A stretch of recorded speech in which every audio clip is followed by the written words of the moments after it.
Caring. दोनों भाई नाश्ते की टेबल पर बैठे थे। प्रियंका, मेरा नाश्ता कहाँ है? भाभी, मुझे भी ऑफिस के लिए लेट हो रहा है। इस पर प्रियंका किचन में से दोनों के नाश्ते की प्लेट्स लेकर बाहर आती है। लो भाई, आप दोनों का नाश्ता। किसी को भी 1 मिनट का सब्र नहीं है। ये प्रियंका का ससुराल है, जहाँ कोई औरत ना होने की वजह से शादी वाले दिन से ही घर के साथ दोनों भाइयों की जिम्मेदारियां प्रियंका संभाल लेती है।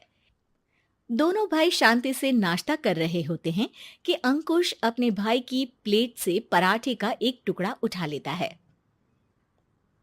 आपको पता है ना, मैं खाना शेयर नहीं करता, फिर भी मेरी प्लेट में से खाना जरूरी है क्या? अरे हद हो गई है, मुझे नहीं खाना अब।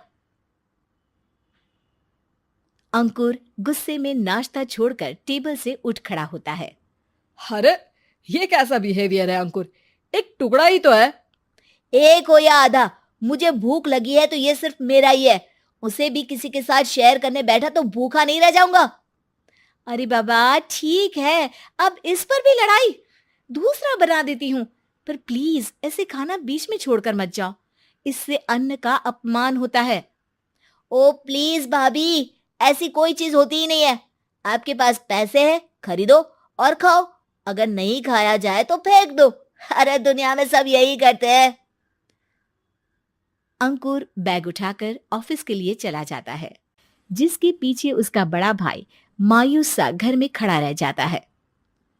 जिसने बचपन से सोने की चम्मच में खाया हो, उसे दुनिया के बारे में क्या पता होगा। वैसे गलती तो हमारी ही है। अगर कभी बचपन में ही सही गलत का फर्क सिखाया होता तो आज ये हाल नहीं होते। आप फिक्र क्यों करते हैं जी? भगवान है, वो जो भी करता है सबकी भलाई के लिए ही करता है। और जब वो चाहेंगे तो अपनी तरह से अंकुर भैया को भी सब कुछ सिखा देंगे। पत्नी की बात पर विश्वास कर अंकुश भी ऑफिस चला जाता है। सुबह से दोपहर होती है और अंकुर लंच करने ऑफिस के पास वाले रेस्टोरेंट में पहुंचता है, जहां वो एक साथ बहुत सारा खाना ऑर्डर कर देता है। सर, क्या कोई आपको ज्वाइन करने वाला है? नहीं तो क्यों? अब कुछ नहीं सर, ऐसे ही। वेटर चला जाता है और कुछ देर में अंकुर का ऑर्डर लेकर वापस आता है, जिस पर अंकुर सब डिशेस में से थोड़ा थोड़ा खाकर बाकी ऐसे ही छोड़कर बिल देकर चला जाता है। वाह भगवान, तेरी माया। कहीं कोई एक एक टुकड़े के लिए तरसता रहता है और ये 5 लोगों का खाना ऑर्डर करके एक का भी पूरा नहीं खाते। पैसे वालों की माया। वेटर टेबल साफ कर बचा हुआ सारा खाना लेकर रेस्टोरेंट के पीछे घूम रहे बच्चों के पास पहुंच जाता है, जिसे देख बच्चों के चेहरे खिल उठते हैं। वाह, आज इतना सारा खाना आया। थैंक यू भैया, भगवान आपको खाने की फैक्ट्री बना दे।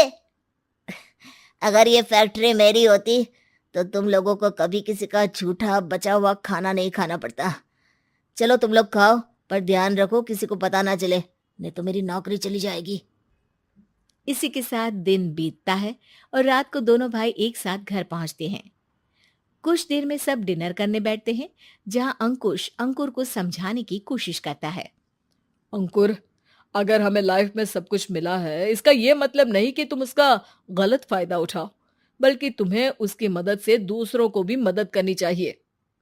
भैया, जिनके पास नहीं है उनकी वजह मैं तो नहीं ना। और ऐसे बहुत लोग हैं जिनके पास सब कुछ है। इसलिए अगर मैं एक इंसान कुछ नहीं करूंगा तो कोई फर्क नहीं पड़ने वाला।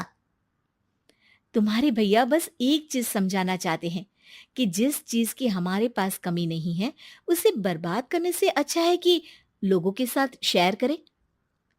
इससे हम सिर्फ सामान नहीं, खुशियां भी बांटते हैं, और इसमें तुम्हारा ज्यादा कुछ तो जाएगा नहीं। भैया भाभी की बात सुन अंकुर कुछ बोले बिना उठकर चला जाता है। इसी तरह दिन बीतते रहते हैं, जिसमें अंकुश और प्रियंका कोशिश तो बहुत करते हैं, पर अंकुर पर किसी भी चीज का कोई असर नहीं पड़ता। एक दोपहर अंकुर सैंडविच खाते हुए सड़क के किनारे चल रहा होता है। तभी उसकी नजर आइसक्रीम वाले पर पड़ती है और वो सैंडविच सड़क किनारे फेंक आइसक्रीम खरीदने पहुंच जाता है। अब इसे कहते हैं जिंदगी का सुख। जैसे ही अंकुर आइसक्रीम लेकर पीछे मुड़ता है तो एक आदमी को सड़क से वही सैंडविच उठाते हुए देखता है। वो आदमी बहुत कमजोर, गरीब, जैसे बहुत दिनों से खाना ना खाया हो वैसा लग रहा था।